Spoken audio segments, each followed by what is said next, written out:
اللہ من الشیطان الرجیم بسم اللہ الرحمن الرحیم ایاک نعبد و ایاک نستعین صدق اللہ العظیم۔ میں عبداللطیف ممبر نیشنل اسمبلی NA1 چترال آپ سے مخاطب ہوں۔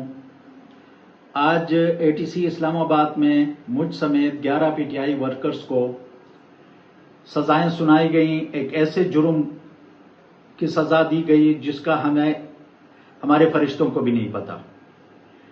جس تھانے پہ حملہ کا کیس ہم پہ بنایا گیا اس تھانے کو 12 تاریخ کو ہمیں پتہ چلا کہ رمنا نامی ایک پولیس اسٹیشن اسلام آباد میں ہے، جبکہ ہم پہ FIR میں یہ الزام ہم پہ لگایا گیا کہ 10 تاریخ کو انہوں نے تھانے پہ حملہ کیا۔ میں نے اپنی 52 سالہ زندگی میں کبھی بھی آئین اور قانون کو اپنے ہاتھ میں نہ لیا اور نہ آئندہ لوں گا، اور 28 سال سے عمران خان نے ہماری جو سیاسی تربیت کی اس میں سب سے اولین کام یہ تھا کہ ہم آئین اور قانون کی پاسداری کریں گے، اور یہی ہم کرتے آئے ہیں۔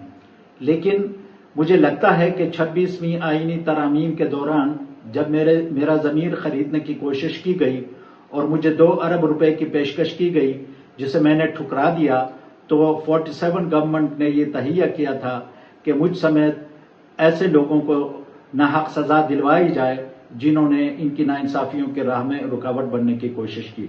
انشاءاللہ العزیز پاکستانی عدلیہ کو ہم اپروچ کریں گے اور انصاف ہمیں ملے گا۔ لیکن میں جج صاحب کو صرف یہ کہوں گا کہ یہ دنیا کی عدالتیں، تو اگر آپ انصاف نہیں دیتے اور آپ نے ناانصافی کی تو ایک رب کریم کی عدالت بھی ہے، اس میں ہم سب کو حاضر ہونا ہے، اور اس میں کوئی حکومت، کوئی پولیس آپ کو نہیں بچا سکے گی، اور اللہ کے سامنے ہر ایک کو اپنے اعمال کا جواب دینا ہوگا۔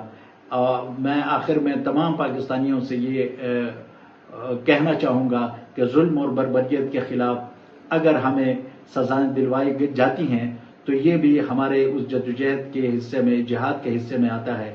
انشاءاللہ ہم اب پاکستان میں آئین اور قانون کی حکمرانی کے لیے اپنی جدوجہد جاری رکھیں گے۔ بہت شکریہ۔